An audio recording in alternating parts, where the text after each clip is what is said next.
আসসালামু আলাইকুম প্রিয় বাচ্চা কাচ্চারা, তোমাদের সবাইকে ওয়েলকাম করছি আমাদের শিখর আজকের এসএসসি বিজ্ঞানের প্রথম ক্লাসটায়।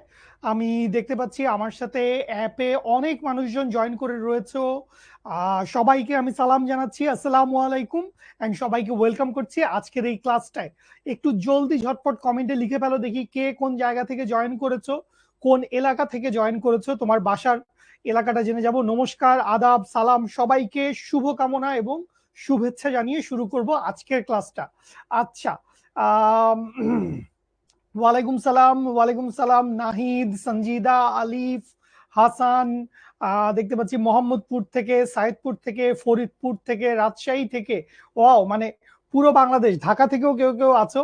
যাই হোক, তুমি হয়তো আমাদের খুব কাছাকাছি আছো। ময়মনসিংহ থেকে জয়েন করেছো, নরসিংদী, গাইবান্ধা, সিরাজগঞ্জ, ওকে নাইস। ফেনী থেকে জয়েন করেছো, আমার দেশের বাড়ি না, গ্রামের বাড়ির এলাকার দিকের মানুষজন দেখা যাচ্ছে। ঢাকা, রংপুর, খাগড়াছড়ি থেকে জয়েন করেছো। আমার জীবনে বহু বছর কেটেছে চিটাগাং শহরে, চট্টগ্রাম শহরে আমার জন্ম হয়েছিল, আমার স্কুল কলেজ দুটোই চট্টগ্রামে।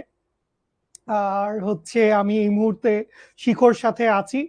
আহ, উপরের লেভেলের ক্লাসে আমি হচ্ছে ফিজিক্সটা পড়াই, এবং আমাদের নতুন কারিকুলাম যেটা আমাদের হয়েছে, নতুন কারিকুলামের আমাদের যেটা হচ্ছে এসএসসির বিজ্ঞান, সেই বিজ্ঞানে আশা করছি যে বিজ্ঞানকে আসলে আমরা কয়টা ভাগে ভাগ করি, তো ওরকম বিজ্ঞানের ভাগ করতে গেলে আসলে অনেকগুলো বিভাজন চলে আসবে। যদি একটু প্রিসাইসলি তোমাদের সিলেবাসের আকারে বলতে চাই, তখন যেটা হয়ে যাবে যে বিজ্ঞানকে আমরা মূলত তিনটা ভাগে ভাগ করি। একটা হচ্ছে পদার্থবিজ্ঞান, একটা হচ্ছে রসায়ন, আর আরেকটা হচ্ছে জীববিজ্ঞান।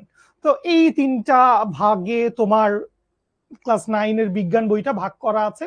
সো আজকে আমরা বিজ্ঞান ক্লাসের প্রথম ক্লাসটা করতে যাচ্ছি, সেটা কিছুটা পদার্থবিজ্ঞান ওরিয়েন্টেড একটা ক্লাস হবে। মিরাজ, মাহাদি, এরপর ফারহান, আলকোমা, ফাইরুজ কিশোরগঞ্জ থেকে আছো। আচ্ছা, ঠিক আছে। গ্রুপে অ্যাড হয়ে যাবেন ইনশাল্লাহ। গ্রুপে যদি আপনি প্রপার ইনফরমেশন দিয়ে গ্রুপে জয়নিং রিকোয়েস্ট দেন, গ্রুপে আপনি ঠিকই অ্যাড হয়ে যাবেন। গ্রুপে অ্যাড হওয়ার জন্য আলাদা করে তোমার কোনো কিছু করতে হবে না, জাস্ট প্রপারলি গ্রুপে যখন জয়েন রিকোয়েস্টটা দিয়েছো তখন কোন নামে, কোন ফোন নাম্বারে, কিছু ফর্মালিটিস থাকে না, সেই ফর্মালিটিসটুকু কভার করে নিলেই হয়ে যাবে। আলহামদুলিল্লাহ, আমি ভালো আছি এবং আশা করছি আল্লাহ তোমাদের সবাইকেও সুস্থ রেখেছেন, সুন্দর রেখেছেন। তাহলে আমরা কি ক্লাস শুরু করতে পারি নাকি? যে আমরা আজকে বিজ্ঞানের ক্লাসটা শুরু করতে পারি কিনা, সেটা কি বলেন? ক্লাসটা কি আমরা শুরু করতে পারি? ভোলা থেকে, চাঁদপুর থেকে, গৌরনদী থেকে, ওকে ওকে, ফেনী। আরে কি, আমি বলছি যে একবার আমার গ্রামের বাড়ির এলাকায় সবাই এখন কি ইচ্ছা করে ফেনী ফেনী লেখা শুরু করছিস নাকি? আমার গ্রামের বাড়ি ফেনীতে না। ঠিক আছে, আমার অ্যাকচুয়ালি কোনো গ্রামের বাড়িই নাই। গ্রাম ঘর দৌড় কোনো কিছু নাই, যাযাবর জীবন, যাযাবর জীবন কাটিয়ে বেড়াচ্ছি এই গোল পৃথিবীতে। গোল কমলা লেবুর আকৃতির মতো যেই গ্রহটা, সেই গ্রহতে ঘুরফির খাচ্ছি। ঠিক আছে।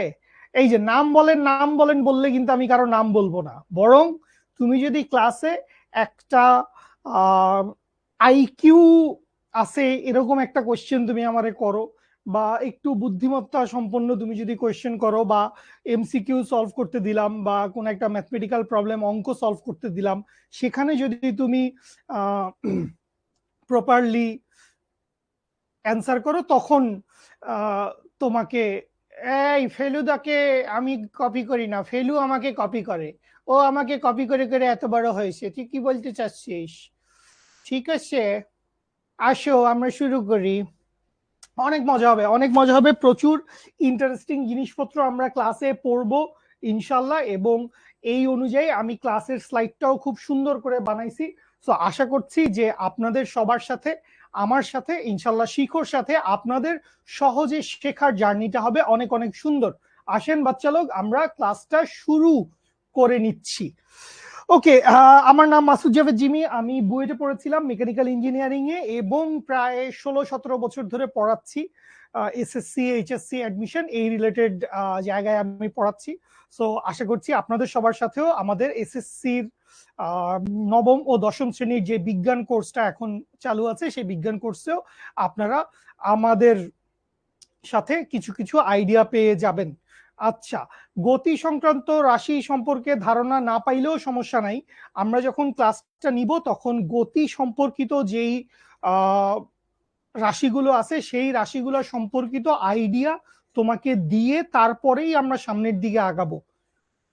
এরকমটা কখনোই হবে না যে একদম শুরুতেই আমি তোমাকে বলে দিলাম যে আসো তাহলে দুইটা সৃজনশীল সলভ করি। ঠিক আছে, আমি সারা দেশের বিভিন্ন জায়গায় ক্লাস নিয়েছি, অনলাইনে অফলাইনে। সো আপনারা হয়তো কেউ কোথাও আমাকে বিগত সময়ে অন্য কোনো প্ল্যাটফর্মে দেখে থাকতে পারেন। এই মুহূর্তে আমি শিখর সাথেই ক্লাস নিচ্ছি, শিখতে আছি, শিখকেই ঘর বাড়ি বানানোর সর্বোচ্চ চেষ্টা করছি। ওকে, চলে আসেন। ফার্স্ট অফ অল আমরা একটু দেখে নিতে চাই যে আজকের ক্লাসে আমরা মূলত কোন কোন টপিকগুলো শিখবো। ঠিক আছে, আচ্ছা, ফার্স্ট অফ অল একটু দেখি।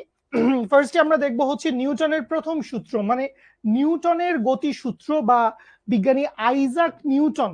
বিজ্ঞানী আইজাক নিউটনকে নিয়ে আমাদের প্রচুর কথাবার্তা হবে পুরো এই গতি চ্যাপ্টারে বলি বা কাজ শক্তি ক্ষমতা চ্যাপ্টারে বলি, মানে নিউটন সাহেবকে নিয়ে অনেক কথাবার্তা হবে। নিউটন সাহেব প্রচুর জিনিসপত্র আবিষ্কার করছে, প্রচুর কি বলে এটাকে, সূত্র টুত্র দিছে।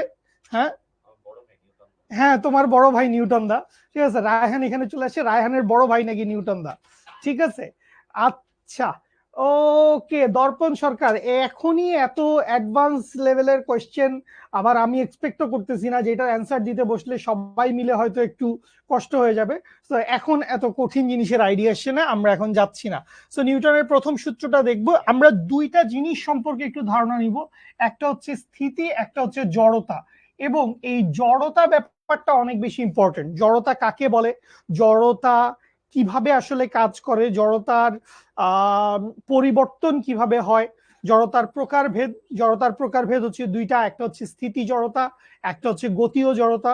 সো স্থিতি বা স্থির অবস্থায় থাকার যে টেন্ডেন্সি, সেইটাকে আমরা বলি স্থিতি জড়তা।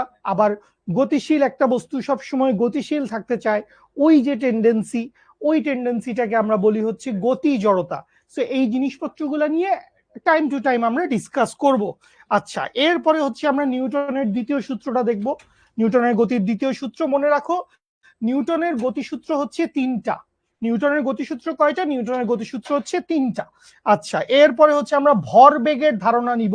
ভরবেগ এই আইটেমটা তোমাদের কারো কারো কাছে একটু নতুন হইতে পারে, বা সবার কাছেই হয়তো বা নতুন। ভর এবং বেগের গুণফল, ঠিক আছে, ভর এবং বেগের গুণফল, সেটাকে আমরা ভরবেগ বলছি। এবং লাস্টে আরেকটা টপিক আমরা দেখতে পাচ্ছি, ভরবেগের পরিবর্তনের হার। তো এই হচ্ছে মোটামুটি আমাদের প্রথম ক্লাসের আমরা যা যা শিখবো। তো এইটুকুর মাঝখানে কারো নিশ্চয়ই কোনো সমস্যা আসে নাই, মাত্র তো আমরা ক্লাসের টপিক গুলাই দেখাইলাম। ঠিক আছে, ওকে ফাইন। শিওর, আমি ইনশাল্লাহ সবগুলো টপিকেরই ইংরেজি সাবটাইটেল দিয়ে দেওয়ার চেষ্টা করব। আচ্ছা, সামনে চলে আসি। ফার্স্ট অফ অল আমরা বিজ্ঞানী নিউটনকে দেখি। এই আমরা নিউটন সাহেবকে দেখলাম, বিজ্ঞানী আইজাক নিউটন। আচ্ছা ফাইন। তো এখন বিজ্ঞানী নিউটন কি করছে? বিজ্ঞানী নিউটন হচ্ছে গতি সম্পর্কিত তিনটা সূত্র দিছে। বিজ্ঞানী নিউটন মহাকর্ষ সূত্র আবিষ্কার করছে, এবং এই রিলেটেড আরো অন্যান্য বড় বড় জিনিসপত্র করছে। ঠিক আছে, মহাকর্ষ আবিষ্কার করছে বা মহাকর্ষের ধারণাটা উনিই প্রথম দিছে। এমন না যে নিউটন মহাকর্ষ আবিষ্কার করার আগে এই পৃথিবীতে মহাকর্ষ ছিল না। মহাকর্ষ ঠিকই ছিল, কিন্তু কোনো মানুষ আসলে এটা নিয়ে তেমন চিন্তা ভাবনা করে নাই। যে গাছ থেকে একটা আপেল খসে পড়ছে মাটিতে, তো গাছ থেকে তো একটা আপেল যদি ছিঁড়ে যায়, ও তো মাটিতেই খসে পড়বে, ওর তো আর আকাশের দিকে উঠে যাওয়ার কোনো কারণ নাই। তো এটা নিয়ে কেউ চিন্তা করে নাই। ওকে ফাইন, এটা নিয়ে চিন্তা করি নাই, দরকার নাই এটা নিয়ে চিন্তা করার। Okay fine. আচ্ছা, শিওর শিওর, হ্যাঁ, অনেক ব্রেন নিউটন সাহেবের, মোটামুটি অনেক ব্রেন। তো আইজাক নিউটন ছিলেন ব্রিটিশ একজন পদার্থবিজ্ঞানী। কে জানি জিজ্ঞেস করছে এইমাত্র যে বিজ্ঞানী নিউটনের বাড়ি কই। ঠিক আছে, বিজ্ঞানী নিউটনের বাড়ি কই কে জানি জিজ্ঞেস করছে। তো উনি একজন ব্রিটিশ একজন পদার্থবিজ্ঞানী ছিলেন, যিনি কি করছেন, গতি, মহাকর্ষ এবং আলো। ঠিক আছে, আলো নিয়েও নিউটন সাহেব অনেক কথাবার্তা বলছে। আলোর কণা ধর্ম, তরঙ্গ ধর্ম, দুই ধরনের ধর্ম আছে, ওগুলো আমরা পরে দেখব। ঠিক আছে, সো গতি, মহাকর্ষ, আলো ইত্যাদি অনেক বিষয়ে বিশাল অবদান রেখে গেছে নিউটন। একই সঙ্গে তাত্ত্বিক এবং ব্যবহারিক, এবং আমাদের যে নতুন কারিকুলামটা, এই নতুন কারিকুলামটা এইভাবেই ডিজাইন করা হয়েছে যে শুধুমাত্র থিওরিটিক্যাল পড়ালেখার ভিতরে তোমরা না থেকে, তোমরা যদি একটু প্র্যাকটিক্যাল ওরিয়েন্টেড পড়ালেখা করো, শুধুমাত্র থিওরিটিক্যাল পড়ালেখার ভিতরে না থেকে তুমি যদি প্র্যাকটিক্যালের সাথে একটু সামঞ্জস্য রেখে পড়ালেখা করো, তাইলে তুমি দেখবা যে তোমার পড়াগুলা আরো ভালোভাবে মাথায় ঢুকতেছে। ঠিক আছে, আমরা পড়ছি হচ্ছে প্রথম অধ্যায়, আমরা প্রথম অধ্যায় পড়ছি। সবার উদ্দেশ্যে আমি আরেকবারও বলে দেই, আমরা কোথায় পড়ছি, কি পড়ছি। আমরা পড়ছি প্রথম অধ্যায়, বল, চাপ ও শক্তি।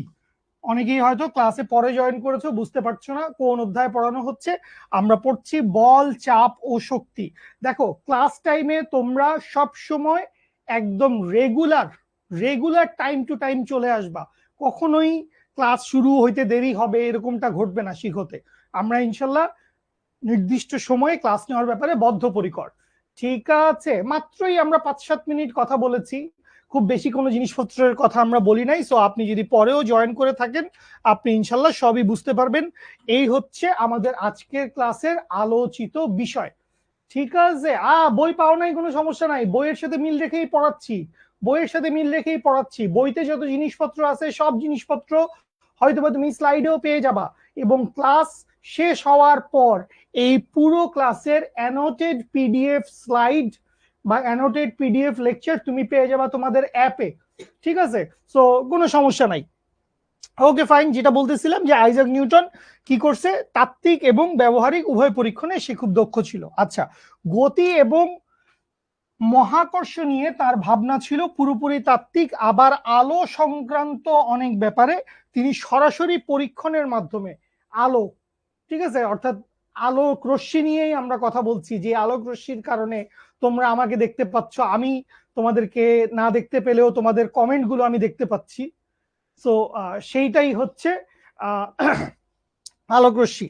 ওকে, সো নিউটন সাহেব থিওরি এবং ম্যাথমেটিক্যাল বা ব্যবহারিক সব দিকেই তিনি ছিলেন। ওকে ফাইন, বিজ্ঞান পড়ছি আমরা, বিজ্ঞান। একজন জিজ্ঞেস করছে কোন বিষয়। ঠিক আছে, ওকে, সামনে আগাই, সামনে আগাই। এরপরে নিউটন সাহেব একটা বই লিখছিলেন, এই বইটা মূলত হচ্ছে প্রিন্সিপিয়া ম্যাথমেটিকা। ঠিক আছে, ফিলোসফিয়া ন্যাচারালিস প্রিন্সিপিয়া ম্যাথমেটিকা। এই বইটার চেহারা ছবি কিরকম, বইটার চেহারা ছবি হচ্ছে এইরকম। এইটা নিউটন লিখছিলেন, এবং এই ল্যাটিন ভাষায় লেখা। এটা যদিও বিজ্ঞানী নিউটন ব্রিটেনে জন্মগ্রহণ করছে, ব্রিটিশ ছিল, বাট সে বইটা লিখছে হচ্ছে ল্যাটিন ভাষায়। ল্যাটিন ভাষায় লেখা এই যুগান্তকারী বইটি শুধুমাত্র ম্যাথমেটিকা নামে পরিচিত। তো তোমারে কখনো এই জিনিসটা জিজ্ঞেস করতে পারে যে নিউটনের বইটা আলটিমেটলি কোন নামে পরিচিত, তো নিউটন সাহেবের বইটা হচ্ছে ম্যাথমেটিকা নামে হচ্ছে বেশি পরিচিত। ঠিক আছে, বুঝতে পারছি, ম্যাথমেটিকা। ওকে, সামনে আগাই। জড়তা কাকে বলে, বলেন দেখি, হোয়াট ইজ জড়তা? জড়তা বলতে আমরা আসলে কি বুঝি, বা জড়তার মধ্যে তুমি খেয়াল করো, একটা জড় শব্দ আছে না, জড় বলে একটা ব্যাপার আছে। তাইলে এই জড়তা মানে আসলে কি জানেন? জড়তা মানে হচ্ছে যে কোনো একটা বস্তু যেই অবস্থায় আছে সে সেই অবস্থাতেই থাকতে চায়। বস্তুটা কখনোই ওর অবস্থার পরিবর্তন চায় না। মানে এই মনে কর আমি এখানে দাঁড়ায় আছি, আমি এখানেই থাকতে চাই যতক্ষণ পর্যন্ত আমাকে কেউ একজন এই ক্লাস থেকে ঠেলে বের করে দিচ্ছে না, অথবা টেনে বের করে নিয়ে যাচ্ছে না, ততক্ষণ পর্যন্ত আমি এই স্টিল এই অবস্থাতেই থাকতে চাই। এই অবস্থাটাকে কি বলা হয়? এই অবস্থাটাকে বলা হয় হচ্ছে জড়তা। তো এই জড়তার ব্যাপারটা দেখাও, আমরা এখানে একটা ইমাজিনারি ছবি দিয়ে তোমাকে বোঝানোর চেষ্টা করছি। যে ধরো এটা কি, এটা হচ্ছে একটা গাধা। জড়তা হচ্ছে একটা দুষ্টু গাধার মতো। ঠিক আছে, জড়তা কি? জড়তা হচ্ছে এই দুষ্টু গাধাটা। এই দুষ্টু গাধাটা কি করতে চায় না? এই দুষ্টু গাধাটা মোটেও নড়তে চায় না। সে যেই অবস্থায় আছে শুধু সেই অবস্থাতেই থাকতে চায়, অন্য কোনো দিকে যাইতেও চায় না, অন্য কোনো দিকে তাকে নেওয়াও যায় না, এটাই হচ্ছে জড়তা। তাহলে খেয়াল করো, বল প্রয়োগ না করা পর্যন্ত স্থির বস্তু যে স্থির থাকতে চায় কিংবা গতিশীল বস্তু যে গতিশীল থাকতে চায়, বস্তুর এই বৈশিষ্ট্যটাই হচ্ছে জড়তা। তাহলে জড়তা আমরা কাকে বলছি? ফার্স্ট অফ অল এখানে আমরা একটা সংজ্ঞা খুঁজে পাইছি। ফার্স্ট অফ অল ক নাম্বারের জন্য আমরা একটা সংজ্ঞা খুঁজে পাইছি, সেটা হচ্ছে জড়তা কি? সেটা হচ্ছে বল প্রয়োগ না করা পর্যন্ত স্থির বস্তু যে স্থির থাকতে চায় এবং গতিশীল বস্তু যে গতিশীল থাকতে চায়, বস্তুর এই বৈশিষ্ট্যটাকেই কি বলা হয়? বস্তুর এই বৈশিষ্ট্যটাকেই বলা হয় হচ্ছে জড়তা। আচ্ছা, তো জড়তার অনেক ধরনের উদাহরণ আছে। আমি তোদেরকে জড়তার একটা ছোট্ট একটা এক্সাম্পল দিয়ে যদি তোদেরকে দেখাইতে পারি যে জড়তা বিষয়টা কিরকম। আমি এখানে কি নিয়ে আসছি?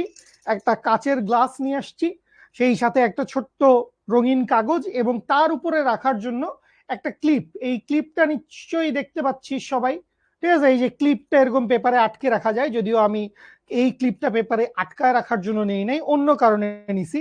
তাহলে সবাই একটু খেয়াল করো, সবাই একটু খেয়াল করো, গ্লাসের উপরে, গ্লাসের ইমিডিয়েট উপরে আমি কি রাখলাম? গ্লাসের ইমিডিয়েট উপরে আমি রেখে দিলাম হচ্ছে একটা পিস অফ পেপার, একটা কাগজ রেখে দিছি। এরপরে এই কাগজটার উপরে কি রাখছি? কাগজটার উপরে রেখে দিছি একটা পেপার ওয়েট বা একটা ক্লিপ। এখন বৈশিষ্ট্যটা ওকে কি বলছে? মানে এই লাল কাগজের জন্যও এই ঘটনাটা সত্যি এবং উপরে যেই ক্লিপটা আছে এই ক্লিপের জন্যও এই ঘটনাটা সত্যি, যে বল প্রয়োগ না করা পর্যন্ত স্থির বস্তু স্থির থাকতে চায়। তাইলে তোমরা এখন আমাকে বলো যে এখানে যে দুইটা বস্তুকে দেখতে পাচ্ছ, একটা হচ্ছে এই গোলাপি বা লাল রঙের কাগজটা, আর আরেকটা হচ্ছে এই এই জাহিদ না জিহাদ, এই জিহাদ, এই সে কখন থেকে তুই কোন বিষয় করে যাচ্ছিস? এটা বিজ্ঞান ক্লাস হচ্ছে, তুই বুঝতে পারতেছিস না? এটা বিজ্ঞান ক্লাস হচ্ছে আর তুই তোর রুটিন দেখিসনি। রুটিন না দেখে তুই ক্লাস করতে এসিস, আর শুরুতে তো বলেছিস যে এইটা আসলে বিজ্ঞান ক্লাস, বিজ্ঞান ক্লাসের আজকে হচ্ছে প্রথম অধ্যায় পড়ানো হচ্ছে, তো তুই যে এত দেরি করে ক্লাসে ঢুকেছিস কেন? জিহাদ 5432, জিহাদ তোর যদি আরেকটা কমেন্ট দেখেছি তোকে কিন্তু একদম ধ্বংস করে দেবো, সাবধান সাবধান। ঠিক আছে, আচ্ছা, উনি কত বছর বেঁচে ছিলেন? নিউটন সাহেব কত বছর বেঁচে ছিলেন এটা তুই গুগল করলেই জানতে পারবি।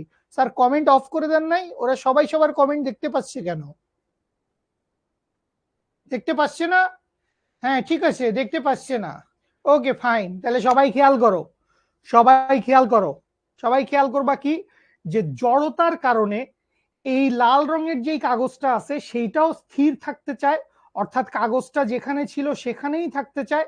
আর এই যে উপরে কালো রঙের পেপার ওয়েট বা কালো রঙের যেই ক্লিপটাকে রাখছি, এই ক্লিপটাও যেখানে আছে সেখানেই থাকতে চায়, এরা কেউ নড়তে চায় না। এখন খেয়াল করেন, আমি যদি এই লাল রঙের কাগজটাকে ধরে একটা হ্যাঁচকা টান দেই, খেয়াল করছেন কি ঘটছে? লাল রঙের কাগজটা ধরে, আরেকবার দেখাই, লাল রঙের এই কাগজটা ধরে আমি যদি একটা হ্যাঁচকা টান দেই, খেয়াল করো ক্লিপটা কিন্তু পড়ে গেছে নিচে, ক্লিপটা কিন্তু একদম নিচে পড়ে গেছে। বুঝতে পারছি? তাহলে এখান থেকে আমরা কিসের উদাহরণ দেখলাম? এখান থেকে আমরা দেখলাম হচ্ছে গতি জড়তার না, এখান থেকে আমরা দেখছি হচ্ছে স্থিতি জড়তার উদাহরণ। কারণ এখানে বস্তুটা সব সময়, বস্তু বলতে আমরা এই বস্তুটার কথাই বলতেছি, এই বস্তুটা সব সময় কি চায়? এই বস্তুটা সব সময় স্থির থাকতে চায়। সো বাহ্যিক বল প্রয়োগ করা হয়েছে, বাহ্যিক বল প্রয়োগ করা হয়েছে কার উপরে? বাহ্যিক বল প্রয়োগ করা হয়েছে শুধুমাত্র এই লাল রঙের কাগজের উপরে। সো এই যে লাল রঙের কাগজটাকে ধরে টান দিলে পিনটা কিন্তু নিচে পড়ে গেছে, আশা করি তোমরা সবাই বুঝতে পারছো। সো এই যে টেন্ডেন্সি, যে কোনো বস্তু সবসময় কি চায়? ও যেই অবস্থায় আছে ও সেই অবস্থাতেই থাকতে চায়, ও অন্য কোনো অবস্থায় যাইতে চায় না। মানে নর্মালি চিন্তা করো, একটা টেবিল, একটা বা আলমিরা, একটা টেবিল বা একটা আলমিরাকে কি করতে হয়? অনেক ঠেলা দিতে হয়। এই গাধাটাকে যেরকম টেনে আনতে হচ্ছে, এই গাধাটাকে যেরকম টেনে আনতে হচ্ছে, তোদের যেরকম কেউ কেউ কমেন্ট করতেছিস এটা কোন বিষয়, তাদের মতো অবস্থা, যে গাধা টেনে ঘোড়া বানানোর উপায়। ঠিক আছে, গাধা টেনে ঘোড়া বানানোর উপায় শিখো। এখন এই ক্লাস করবে না, গাধা টেনে কি করে ঘোড়া বানাতে হয় এটা শিখাবে। আচ্ছা ঠিক আছে, আয় আমরা সামনে আগাই। ঠিক আছে, বুঝতে পেরেছিস? আচ্ছা, তো এখান থেকে আমরা কার আইডিয়া পাইলাম? এখান থেকে আমরা আইডিয়া পাইলাম হচ্ছে জড়তার। ঠিক আছে, জড়তার উদাহরণ পাইলাম। জড়তা মানে বস্তু সবসময় তার নিজের অবস্থাটা ধরে রাখতে চায়। আচ্ছা, এরপরে চলে আসি আপনাদের এই রিলেটেড একটা বই আছে। ঠিক আছে, আপনাদের বই, দুই ধরনের বই আপনারা পাবেন। একটা হচ্ছে অনুসন্ধানী আর আরেকটা হচ্ছে অনুশীলনী। অনুসন্ধানী এবং অনুশীলনী। সো এই যে অংশটা দেখতে পাচ্ছি খেলার মাঠে বিজ্ঞান, এইটা কিছুটা হচ্ছে কি রিলেটেড, এটা কিছুটা হচ্ছে ওই খেলার মাঠে বা খেলতে খেলতে আমরা কি কাজ করি এই রিলেটেড। ঠিক আছে,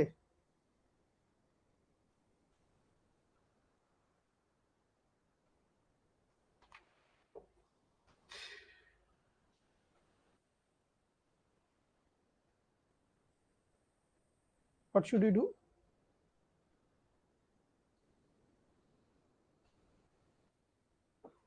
বাচ্চা লোক একটু, ও একটু টেকনিক্যাল সমস্যা হয়েছে।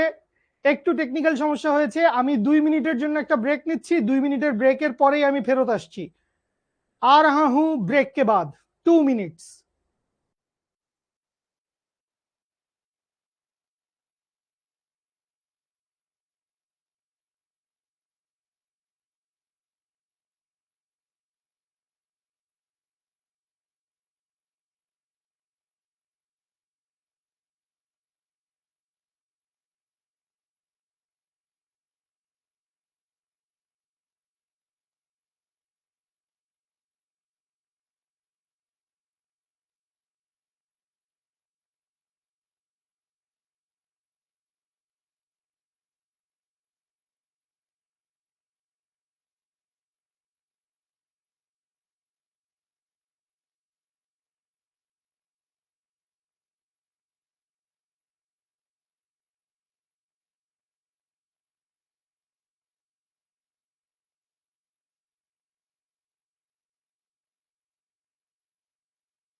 বাচ্চা লোক চলে আসছি একটু বুঝিসই তো, একটু বৈজ্ঞানিক পদ্ধতিতে আমরা ক্লাস করতেছি। সো বিজ্ঞানের কারণে খেলার মাঝে মাঝে মধ্যে ব্রেক দেয় না, হাফ টাইমের বিরতি, এরকম ভাবে একটা হাফ টাইমের বিরতি নিছিলাম।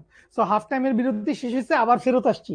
যদিও হাফ টাইমটা ক্লাসের অর্ধেকে হয় নাই, হাফ টাইমটা একটু ক্লাসের শুরুর দিকেই হয়ে গেছে। তো যাই হোক, এটা নিয়ে মন খারাপ করার কিছু নাই। আমাদের সাইড থেকে ছোট্ট একটু ফ্ল হয়েছিল, ওইটা ঠিক করে গুছায় আনছি। এখন কি সবাই লাউড এন্ড ক্লিয়ার আমাকে শুনতে পাচ্ছ, দেখতে পাচ্ছ? রাজশ্রী, প্রার্থনা, উম্মে হাবিবা, ওকে ফাইন, ঠিক আছে। দেবব্রত, দরকার নাই দরকার নাই স্যার, কি হয়েছিল এটা আপনার জানারও দরকার নাই, কি হয়েছিল জানার দরকার নেই, ওটা জিজ্ঞেসও করেন না। ঠিক আছে, thank you so much, thank you so much, thank you, love you all. আসেন সামনে আগাই। সো কথা হচ্ছে, আপনারা অনেক ধরনের খেলাধুলার সাথে পরিচিত।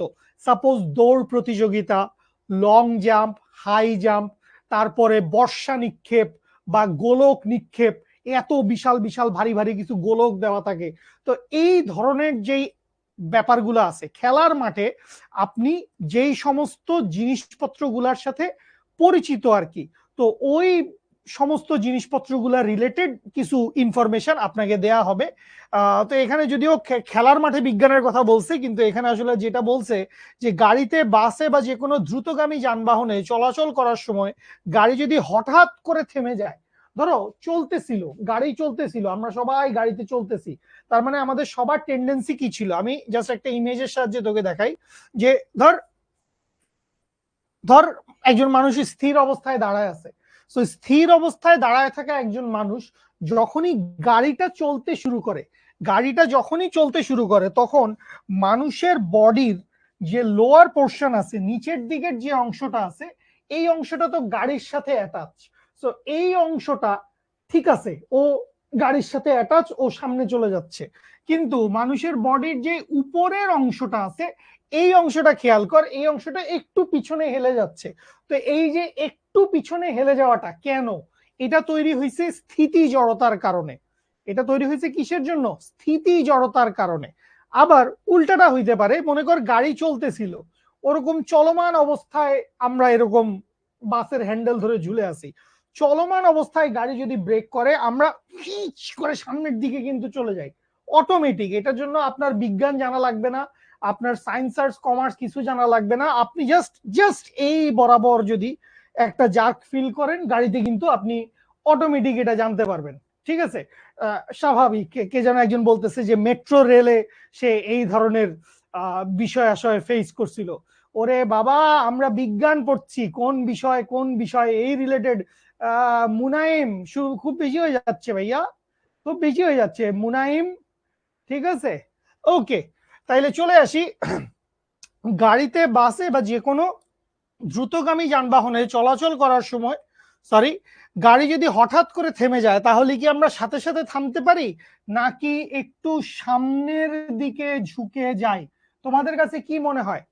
তোমাদের কাছে কি মনে হয় যে গাড়ি যখন চলতে চলতে, ঠিক আছে, হঠাৎ করে থেমে যায়, তখন কি তুমি একদম স্টিয়ারিং, স্টিয়ারিং তো তুমি ধরো না, তুমি কি একদম বাসের হ্যান্ডেল ধরে স্ট্রেইট ফরওয়ার্ড দাঁড়ায় থাকতে পারো, নাকি তুমি একটু সামনের দিকে ঝুঁকে পড়ো? তুমি একটু সামনের দিকে ঝুঁকে পড়ো, এক্স্যাক্টলি সামনের দিকে ঝুঁকে যাই, সামনের দিকে ঝুঁকে যাই। Thank you so much. এখন ভেবে দেখো, এই ঝুঁকে যাওয়ার কারণটাই বা কি? এই ঝুঁকে যাওয়ার কারণটাকেই আমরা কি বলছি? এই ঝুঁকে যাওয়ার কারণটাকেই আমরা বলছি গতি জড়তা। এই ঝুঁকে যাওয়ার কারণটাকেই আমরা কি বলছি? গতি জড়তা। ক্লিয়ার সবার কাছে গতি জড়তা জিনিসটা? আর স্থিতি জড়তা কি? স্থিতি জড়তা হচ্ছে চলমান থাকা লাগবে না, গাড়ি স্থির অবস্থায় দাঁড়ায় ছিল, তো স্থির অবস্থায় গাড়ি যদি হঠাৎ সামনের দিকে চলে যায়, হঠাৎ যদি সামনের দিকে চলে যায়, তখন আমরা কি করব? পিছন দিকে একটা ধাক্কা অনুভব করব। তো এই যে পিছন দিকে ধাক্কাটা অনুভব করতেছি, স্থির থাকার যে টেন্ডেন্সি, এটা কি আমরা কি বলতেছি? স্থিতি জড়তা। সো আশা করি এই ছবিটা দেখলে মোটামুটি সবার কাছে স্থিতি জড়তা ব্যাপারটা ক্লিয়ার হয়ে যাবে। এবার চলে আসি গতি জড়তা। এবার চলে আসি গতি জড়তা। মনে করো একটা গাড়ি চলতেছিল, তো দেখো চলতে চলতে হঠাৎ যখন ব্রেক করছে, যখনই ব্রেক করতেছে তখনই কিন্তু মানুষটা কি করতেছে? একটু সামনের দিকে ঝুঁকে পড়তেছে। চলতে চলতে সামনের দিকে ঝুঁকে পড়তেছে ব্রেক করার সাথে সাথে। বুঝতে পারছি? বুঝতে পারছি। তাহলে জড়তা কত প্রকার? জড়তা দুই প্রকার। একটা হচ্ছে স্থিতি জড়তা, স্থির বস্তু চিরকাল স্থির থাকতে চায়, স্থির বস্তু চিরকাল স্থির থাকতে চায়। এই স্থির থাকার যে টেন্ডেন্সি, সেটাকে আমরা কি বলি? সেটাকে আমরা বলি স্থিতি জড়তা। আর গতিশীল বস্তু সর্বদা কি করতে চায়? গতিশীল থাকতে চায়। সেটাকে আমরা কি বলি? সেটাকে আমরা বলি হচ্ছে গতি জড়তা। তাইলে একটু আসো দেখি শুরু থেকে কি কি জিনিসপত্র দেখলাম, একবার একটু দেখে আসি। আজকে ক্লাসে আলোচ্য বিষয় এগুলো নিয়ে আমরা কথাবার্তা বলে ফেলছি। অনেকেই দিন শেষে আবারও এটাই জিজ্ঞেস করো কোন ক্লাস কি টপিক। বাবু আজকে প্রথম অধ্যায় পড়াচ্ছি বল চাপ ও শক্তি। বল চাপ ও শক্তি এই টপিকটা নিয়ে পড়ালেখা শুরু করছি, এখনো আমরা খুব বেশি ইন্টেন্স পড়ালেখার দিকে যাই নাই। আচ্ছা, এই হচ্ছে আমাদের আজকের ক্লাসের মেইন আলোচ্য বিষয় আশয়। নিউটনের প্রথম সূত্র, নিউটনের দ্বিতীয় সূত্র, মাঝে গতি আর জড়তা নিয়ে কথা বললাম, ভরবেগের ধারণা এবং ভরবেগ পরিবর্তনের হার। ঠিক আছে। আচ্ছা, এরপরে বিজ্ঞানী নিউটনকে নিয়ে প্রচুর কথাবার্তা ছিল। বিজ্ঞানী নিউটন আলো নিয়ে গবেষণা করছেন। উনি আবার থিওরিটিক্যাল ম্যাথেও বা ফিজিক্সে ওনার নলেজ অনেক ভালো ছিল। দ্যাটস ওয়াই উনি মহাকর্ষ সূত্র দিছেন, গতির সূত্রগুলা দিছেন। ক্লিয়ার? Okay fine. আচ্ছা, সামনে চলে আসি। এরপরে এটা হচ্ছে নিউটন সাহেবের বই। এই বইটা ম্যাথমেটিকা নামে অনেক বেশি পরিচিত, যদিও ওনার পুরো বইটার নাম ছিল ফিলোসফিয়া ন্যাচারালিস প্রিন্সিপিয়া ম্যাথমেটিকা, বাট এটা ম্যাথমেটিকা নামে অনেক বেশি পরিচিত। আচ্ছা, সো জড়তা বলতে আমরা আসলে কি বুঝাইছি? বল প্রয়োগ না করা পর্যন্ত স্থির বস্তু স্থির থাকতে চায় এবং গতিশীল বস্তু গতিশীল থাকতে চায়। অর্থাৎ যে কোনো বস্তুর তার নিজের অবস্থানটা ধরে রাখার টেন্ডেন্সি বা নিজের অবস্থাটা ধরে রাখার টেন্ডেন্সি, যে গতিশীল, যে দৌড়াচ্ছে। যেমন আমি তোমাদের একটা এক্সাম্পল দিই। ধরো কখনো কি ক্রিকেট খেলছো? ক্রিকেট খেললে তুমি যদি একটা ক্যাচ ধরো, ক্রিকেট খেললে তুমি যদি একটা ক্যাচ ধরো, তুমি দেখবা তোমার হাত কিন্তু অটোমেটিক একটু পিছন চলে আসবে। বা তুমি যদি গোলকিপার হও, বলটাকে ধরলা একটু ডানে চলে যাবা, একটু বামে চলে যাবা। কেন? কারণ জড়তার কারণে। একটা গতিশীল বস্তুকে যখন ধরতে হচ্ছে, ওই বস্তুটার টেন্ডেন্সি তো হচ্ছে সামনে আগায় যাবে, বস্তুটা সামনে আগায় যাবে, কিন্তু তুমি ক্যাচ ধরে ফেলতেছো, তুমি ওইটাকে আটকায় ফেলতেছো। তো যখনই আটকায় ফেললা, ঠিক আছে, যখনই আটকায় ফেললা বা ধরে ফেললা, তখন কিন্তু তুমি একটু পেছন চলে যাবা। তো এই যে পেছন চলে যাওয়াটা কেন? গতি জড়তার কারণে। ঠিক আছে, ওকে। তো এখানে স্বাভাবিক কথাবার্তা গেল। আবার লাস্টে আরেকটা কথা বলা আছে, দেখো এই কথাটাও তোমাদের ভালো লাগবে। যে ধরো একটা দৌড় প্রতিযোগিতা হইলো, একটা দৌড় প্রতিযোগিতা হইলো, তো দৌড়াইতে দৌড়াইতে যখন তুমি ফিনিশিং লাইনে পৌঁছায় যাও, এটা একটু মনোযোগ দিয়ে শুনো। ধরো তুমি দৌড়াচ্ছ, দৌড়াচ্ছ, দৌড়াইতে দৌড়াইতে তুমি যখন ফিনিশিং লাইনে পৌঁছায় যাও, তখন তখন কি সাথে সাথেই তুমি থেমে যাইতে পারো, নাকি তোমাকে দৌড় শেষ করে আরো কিছু দূর এগিয়ে গিয়ে থামতে হয়? এটার উত্তরটা আমাকে দাও।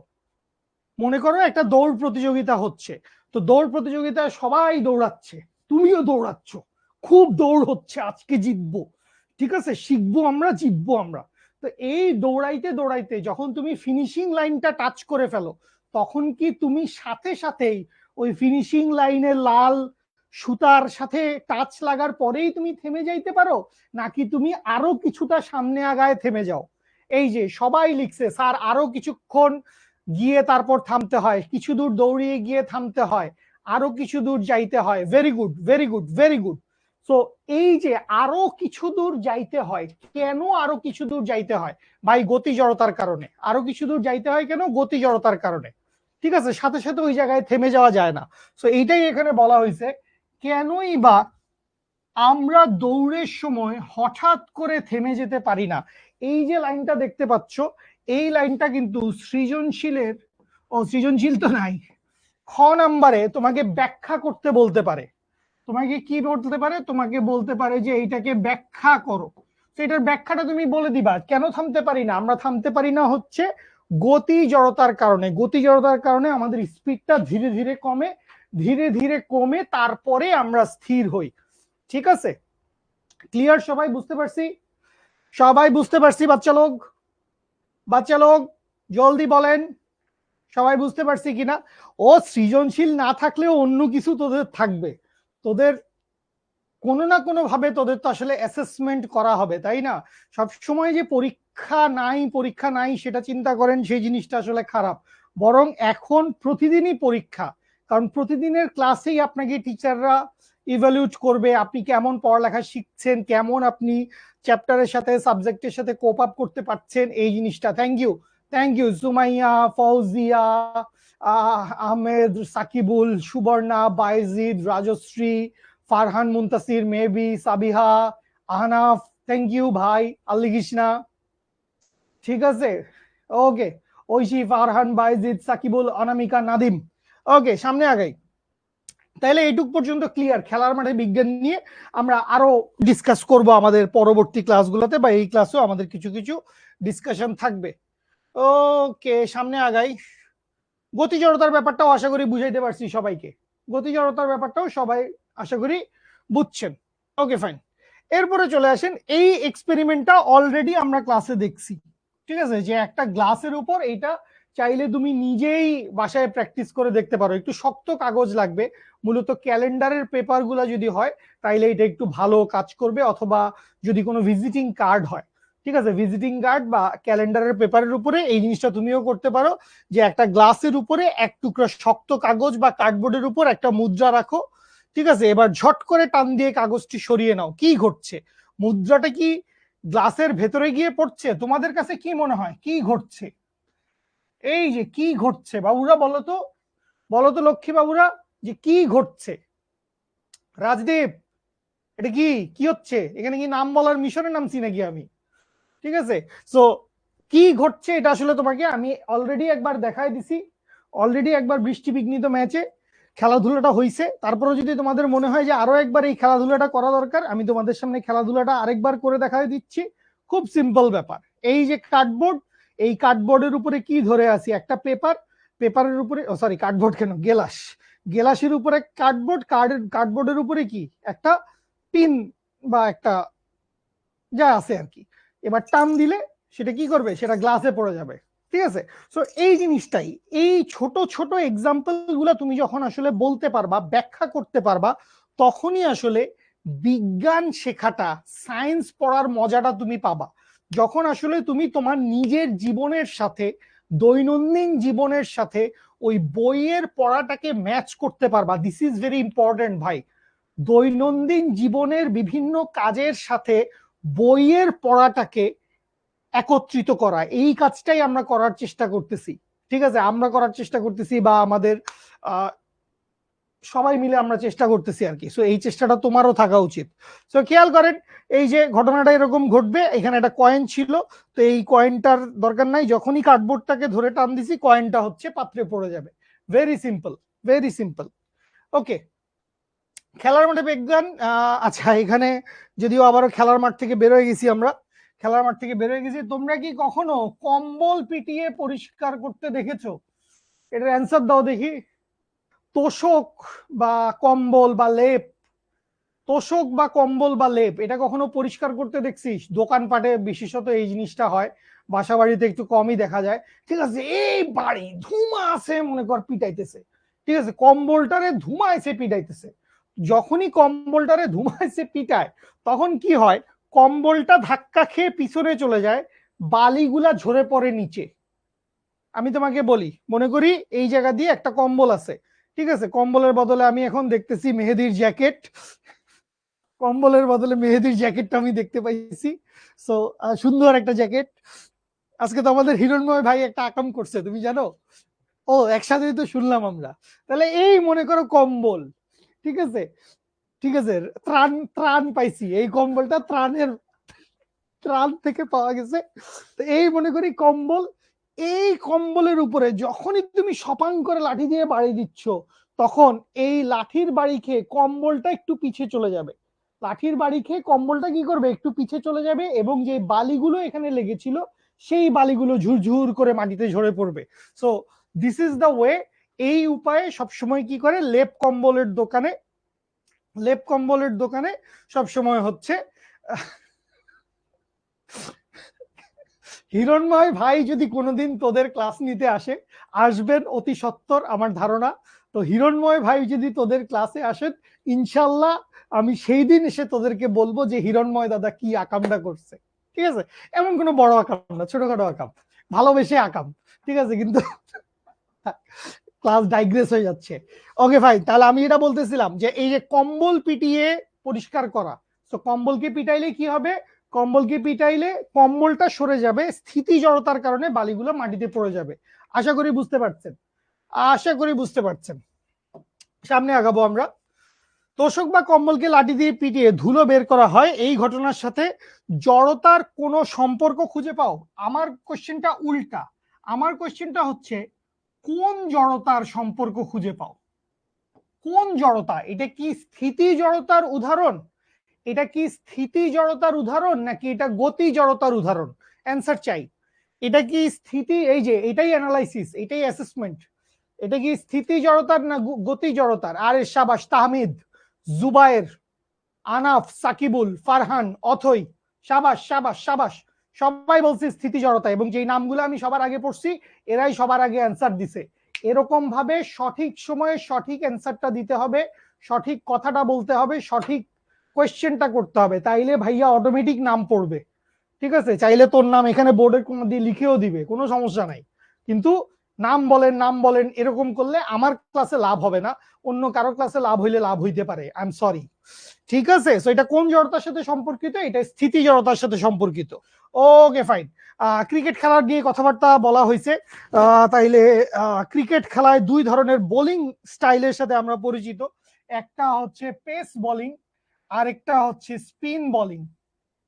পেস বোলিং আর স্পিন বোলিং, তো তোমাদের আমি জানি না এখনকার মাথা জড়তা, মানে কি বলি, এখনকার মানুষজন কি পরিমাণ ক্রিকেট খেলা দেখে আমার আইডিয়া নাই, এখনকার সবাই হয়তো T20 ম্যাচ দেখে, আমাদের সময় আমরা ওয়ানডে ম্যাচকে খুব ভালোবেসে দেখছিলাম, টেস্ট ম্যাচটাও ছিল। ঠিক আছে,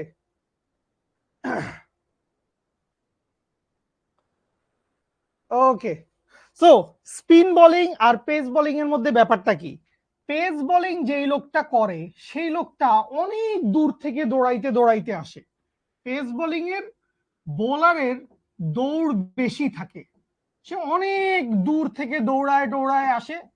ঠিক আছে, কিন্তু স্পিন বোলিং যেই লোকটা করে সে অত জোরে দৌড়ায় দৌড়ায় না, ঠিক আছে, অল্প রান আপ, ঠিক আছে, অল্প দৌড়, একটা অল্প রান আপের সাথে সাথে তার কি হয়ে যায়, একটা অল্প রান আপের সাথে সাথে তার দৌড় কমপ্লিট হয়ে যায়, এবং এই অল্প দৌড়টা দিয়েই সে বলটা করে ফেলে। তো কেন এই কারণটা ঘটে, এটার দরকারটা কি?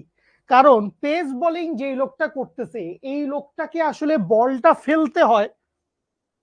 ফেলতে হয় হচ্ছে অনেক জোরে, তো ওইটার জন্য একটা গতি জড়তা ওর শরীরের ভিতর আগে থেকেই তৈরি করা লাগে, এই জন্যই ও অনেকটুকু দৌড়ায় আসে। কিন্তু যেই লোকটা স্পিন বোলিং করে, বলকে ঘুরানো ওর কাজ, স্পিন, ঠিক আছে, স্পিন করতেছে, বল রোটেট করতেছে, তো এই যে স্পিন করতেছে এইটার জন্য কিন্তু ওকে অনেক দূর দৌড়ায় আসা লাগে না, মোটামুটি কবজি একরকম ভাবে মোচড় দিলে বা ওরকম ভাবে মোচড় দিলে লেগ স্পিন অফ স্পিন সবই হয়। তো এই যে মুসরামুসরির ব্যাপারটা, এটা কে করে? এটা করে হচ্ছে স্পিন বলার।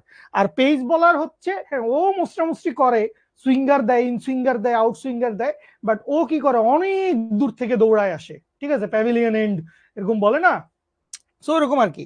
সো পেস বোলিং এ হচ্ছে বোলারকে অনেক জোরে বল করতে হয় এবং তার দৌড়ের পরিমাণটা অনেক বেশি হয়, আর স্পিন বোলিং এ অল্প দৌড় দিলেই হয়ে যায়। তো এখানে আবার দেখা যাচ্ছে কিছু কথাবার্তাও লেখা আছে, তো এই ঝামেলাগুলো যদি আমরা এখান থেকে সরায় দেই তাহলে আমরা কি দেখতে পাচ্ছি, যে এবার ভেবে দেখো স্পিন বোলাররা মোটামুটি, এটাই এখানে বলা হয়েছে যে স্পিন বোলাররা মোটামুটি এক জায়গায় দাঁড়িয়ে থেকেই বল করেন, কিন্তু পেস বোলাররা দূরে থেকে ছুটে এসে বল করেন কেন? এই যে সায়েন্স পড়ার সবচেয়ে মজার কি জিনিস জানো, সায়েন্সের সবচেয়ে মজার বিষয়টা হচ্ছে কেন প্রশ্নের উত্তর জানতে চাই আমরা, আমরা সব সময় জানতে চাই কেন।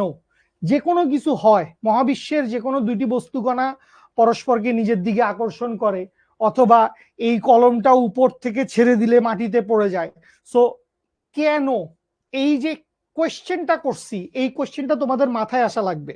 ঠিক আছে, তোমাকে এই জিনিসটা চিন্তা করতে হবে যে কেন এটা ঘটে, এটা কেন ঘটতেছে। সো হ্যাঁ, স্পিন বলাররা এক জায়গায় দাঁড়ায় বল করতে পারে, এই এর দূর ঘুরে এমনি মোচড়ায় মারলো, ওর বোলিং হয়ে গেল, কোনো সমস্যাই নেই। কিন্তু পেস বোলারদেরকে অনেক দূর থেকে দৌড়ায় আসতে হয়। কেন? গতি জড়তা আগে থেকে তৈরি করে নেওয়ার জন্য, আগে থেকে গতি জড়তা তৈরি করে নেওয়ার জন্য, গতি জড়তা তৈরি করে নেওয়ার জন্য। আমি এক্সাক্ট লাইনটা 3বার বলছি, গতি জড়তা তৈরি করে নেওয়ার জন্য, গতি জড়তা যাতে থাকে। ঠিক আছে, বলটার মধ্যেই একটা ফোর্স আগে থেকেই দিয়ে দেয় বলকে গতি দেওয়ার জন্য। এক্স্যাক্টলি, ঠিক আছে, আসেন সামনে আগাই। নিউটনের প্রথম সূত্র, অনেকেই ক্লাসের শুরু থেকে আমার সাথে কথা বলতেছে, স্যার নিউটনের সূত্রগুলা বলেন, স্যার নিউটনের সূত্রগুলা বলেন, ভ্যারেন্ডা ভাজেন, নিউটনের সূত্র বলেন। পড়াবো তো নিউটনের সূত্র, নিউটনের সূত্র না পড়াই কি চলে যাব নাকি? অদ্ভুত ব্যাপার।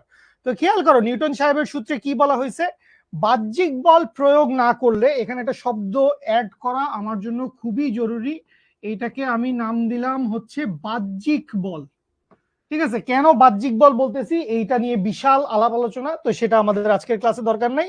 সো বাহ্যিক বল প্রয়োগ না করলে স্থির বস্তু চিরকাল স্থির থাকবে এবং সরল রেখায় সমবেগে চলতে থাকা বস্তু সরল রেখায় সমবেগে চলতে থাকবে।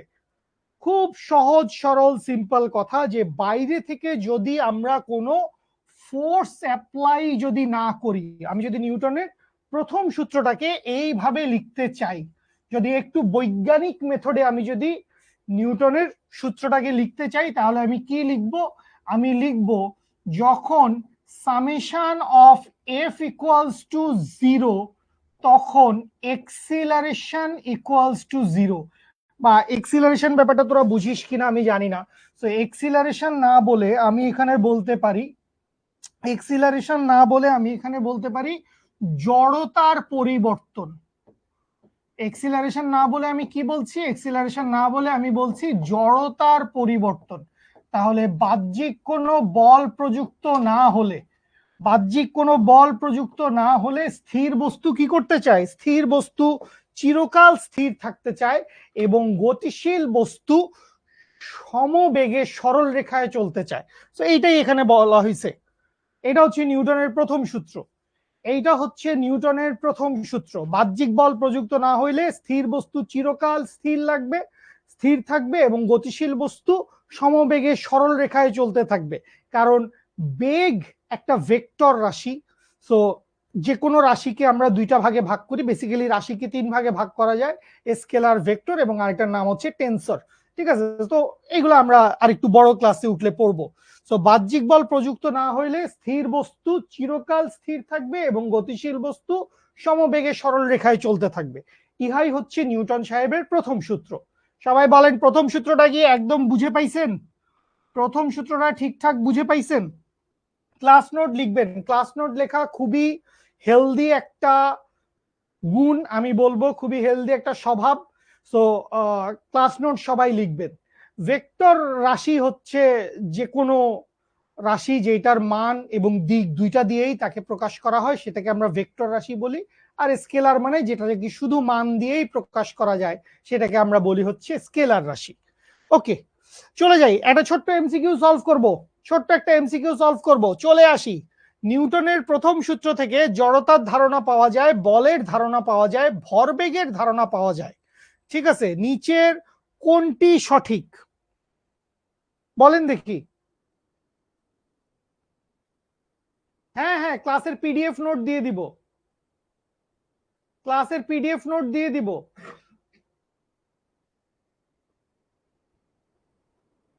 সবাই এ বলতেছেন কেন? সবাই এ বলছেন, আচ্ছা এ বলছেন, ফাইন ফাইন, 1 আর 2, 1 আর 2 মিলায় হচ্ছে এ। হ্যাঁ হ্যাঁ ঠিক আছে, তাহলে 3 নম্বরটাও সঠিক। ভরবেগের ধারণা পাওয়া যায়, বস্তুর ভরবেগের পরিবর্তনের হার এর উপর প্রযুক্ত বলের সমানুপাতিক বল। 1, 2 আর 3 তিনোটাই আসলে এখানে সঠিক, এখানে তিনোটাই সঠিক ভাইয়ারা, এখানে তিনোটিই সঠিক। ঠিক আছে, ভরবেগের ধারণাও পাওয়া যায়, ভরবেগের একটা ছোট ধারণাও এখান থেকে আমরা পেয়ে যাই। ঠিক আছে, ওকে, তাহলে চলে আসি ভরবেগ নিয়ে যেহেতু কথাবার্তা বলতেছিলাম, ভরবেগ নিয়ে যেহেতু কথাবার্তা বলতেছিলাম, তাহলে আসেন ভরবেগের ধারণাটা একটু দেখি। ভরবেগ আসলে আমরা কাকে বলছি? ভরবেগ আমরা সিম্পলি বলছি ভর এবং বেগের গুণফল। ভরবেগ আমরা কাকে বলি? ভরবেগ আমরা বলি হচ্ছে ভর এবং বেগের গুণফল, ঠিক আছে। সো এই যে খেয়াল করো, যে কোনো বস্তুর ভরকে আমরা কি করি, যে কোনো বস্তুর ভরকে আমরা হচ্ছে এম দ্বারা প্রকাশ করি, যে কোনো বস্তুর বেগকে আমরা কি করি, বেগকে আমরা ভি দ্বারা প্রকাশ করি। তাহলে ভরবেগ, তাহলে ভরবেগটা কি হয়ে যাচ্ছে বাপু, ভরবেগটাকে আমরা প্রকাশ করি হচ্ছে পি দিয়ে। তাহলে ভরবেগ পি ইজ ইকুয়ালস টু কি হবে, পি ইজ ইকুয়ালস টু হবে এম ইন্টু ভি। ভরবেগ পি ইকুয়ালস টু হবে এম ইন্টু ভি।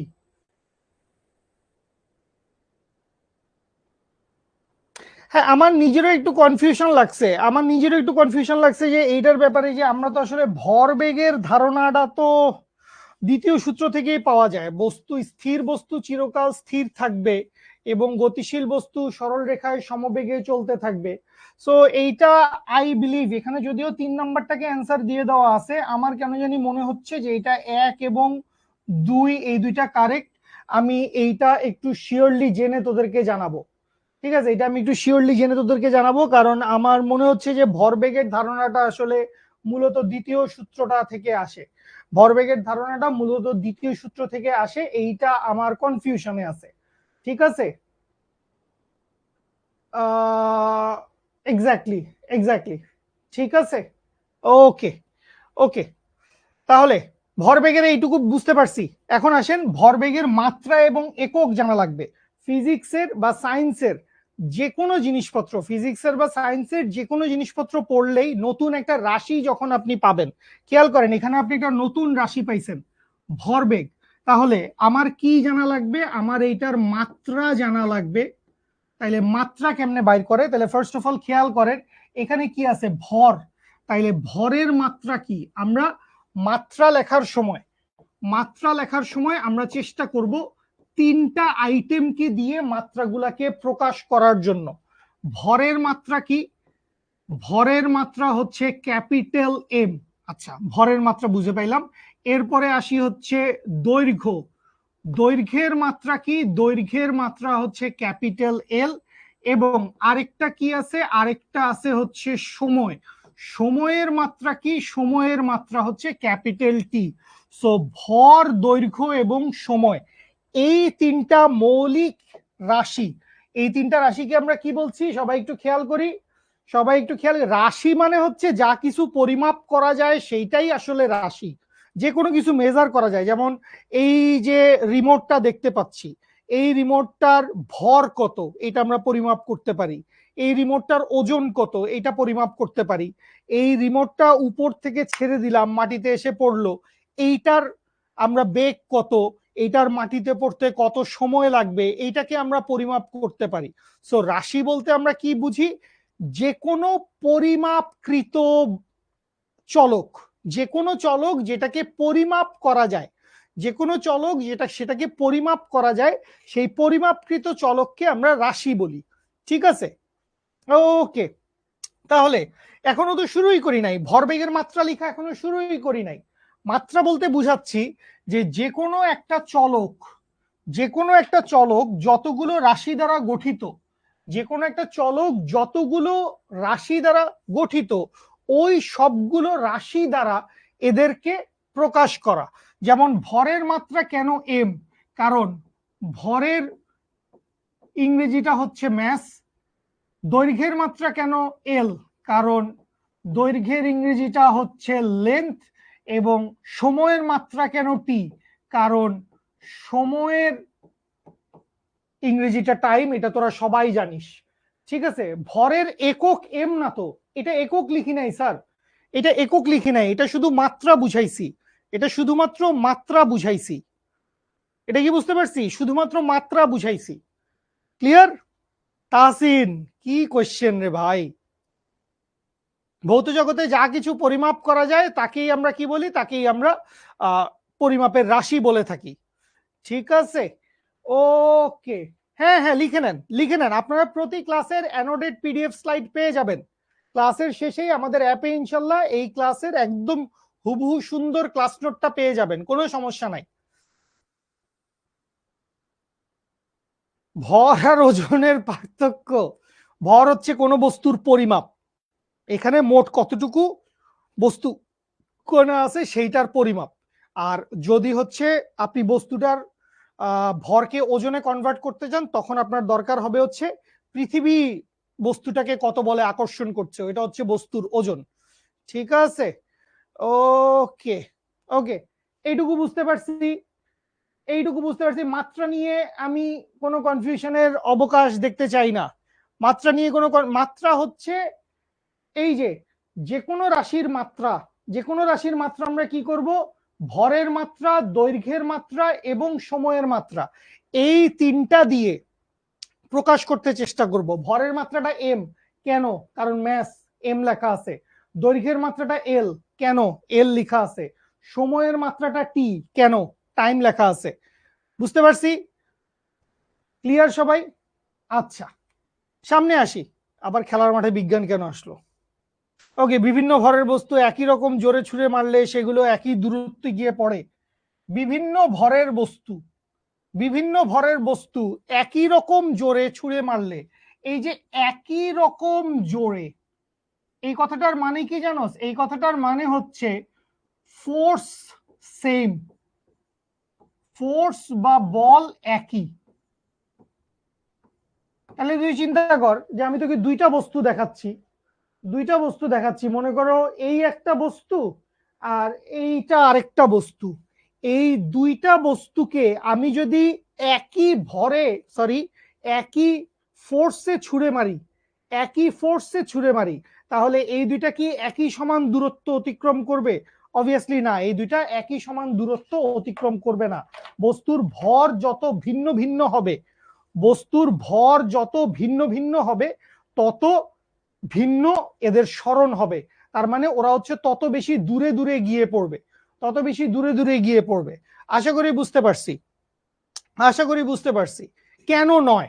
সো একই দূরত্বে পড়ে না, সো কেন নয়, এই যে আমি বলছিলাম যে আপনাদের খেয়াল রাখতে হবে কেনর দিকে। কেন কেন এটা হয়, হ্যাঁ, ভরবেগের মাত্রা আমরা পড়বো সামনে। সো কারণই তো ওইটাই, যেই বস্তুর ভর যত বেশি হবে তার জড়তার পরিমাণ তত বেশি হবে। কেন? আলাদা আলাদা দূরত্ব অতিক্রম করবে কারণ তার ভর এবং জড়তা ভিন্ন বলে। সো যত বেশি ভর হবে তত কম হবে তার স্মরণ। ঠিক আছে, ওকে। ক্লাস নোটের পিডিএফ গুলো অ্যাপে পেয়ে যাবেন। আচ্ছা, এবার চলে আসি ভরবেগের মাত্রা। অনেকেই ভরবেগের মাত্রা চাইতেছিলেন, তাইলে খেয়াল করেন ভরবেগকে আমরা কি আকারে প্রকাশ করছি? বাচ্চা লোক, ভরবেগকে আমরা লিখছি পি সমান সমান হচ্ছে এম ইন্টু ভি, যেখানে এম হচ্ছে বস্তুর ভর এবং ভিটা হচ্ছে বস্তুর বেগ। এম হচ্ছে বস্তুর ভর এবং ভি হচ্ছে বস্তুর বেগ। তাহলে এখান থেকে খেয়াল করো আমরা কি লিখতে পারি, বা পি ইজ ইকুয়ালস টু, তাইলে ভরের জন্য কি আসবে? ভরের জন্য আসবে হচ্ছে ক্যাপিটাল এম। আচ্ছা, চলে আসি বেগ। আমার একটা ছোট্ট প্রশ্নের উত্তর দাও, বেগ কাকে বলে? আমাদের কি বেগের ধারণা আছে কিনা? বেগ কাকে বলে? What is velocity? বেগ কাকে বলে এই ধারণাটা কি আমাদের সবার আছে? বেগের ধারণা সবার আছে কিনা? সবাই একটু চটজলদি কমেন্ট করে জানাবো। What is velocity? বেগ কাকে বলে? ঠিক আছে,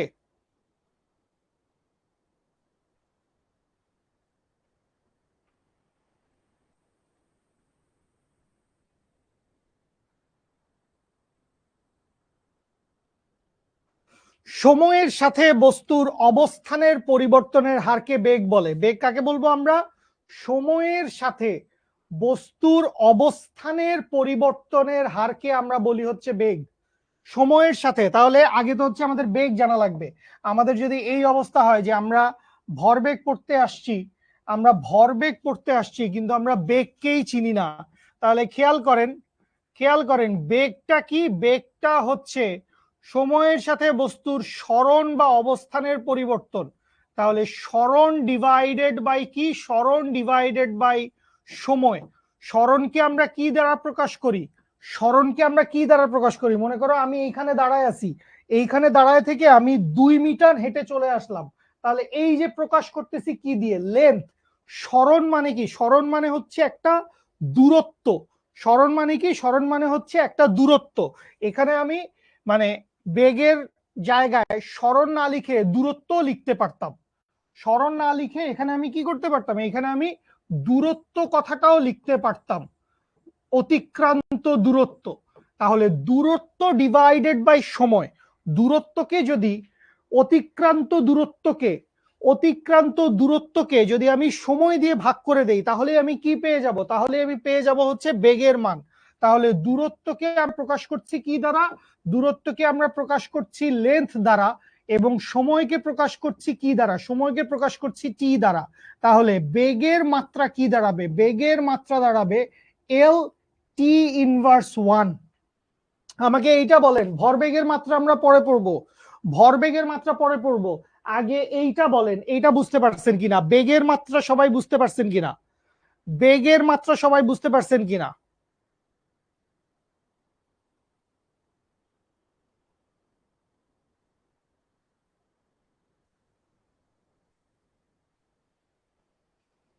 আমি আবার বলছি, সময়ের সাথে বস্তুর অতিক্রান্ত দূরত্ব, সময়ের সাথে বস্তুর অতিক্রান্ত দূরত্বের পরিবর্তনকে, অতিক্রান্ত দূরত্ব বা অতিক্রান্ত দূরত্বকে আমরা আরেকটা নামে ডাকি, এইটাকে আমরা ডাকি হচ্ছে স্মরণ।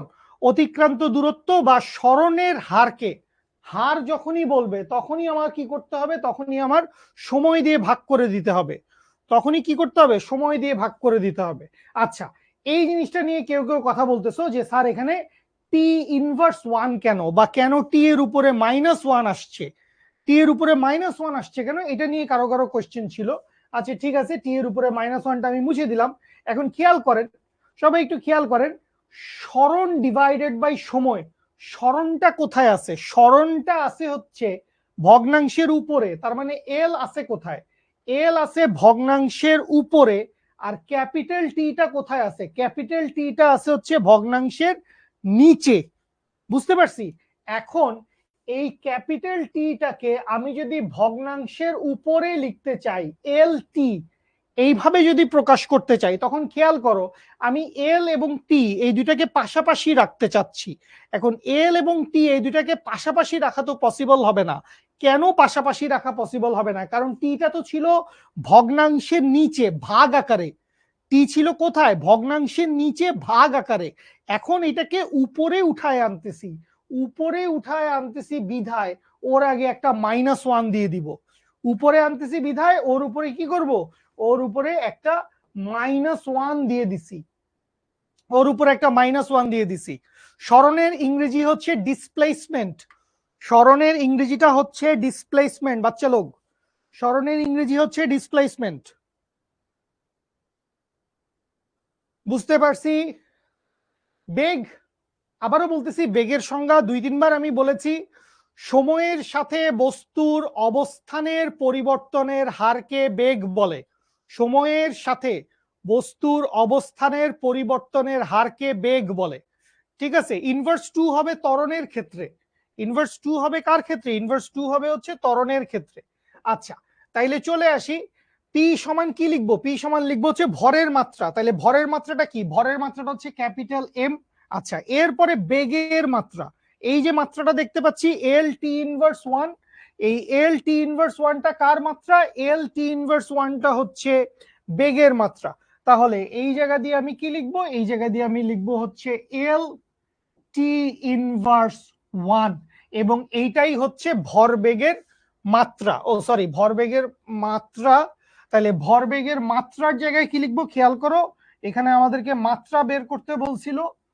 তাহলে ভরবেগের মাত্রাটা কি হবে? ভরবেগের মাত্রাটা হবে হচ্ছে, ভরবেগের মাত্রাটা হবে হচ্ছে এম এল টি ইনভার্স 1। এই হচ্ছে ভরবেগের মাত্রা, এম এল টি ইনভার্স 1।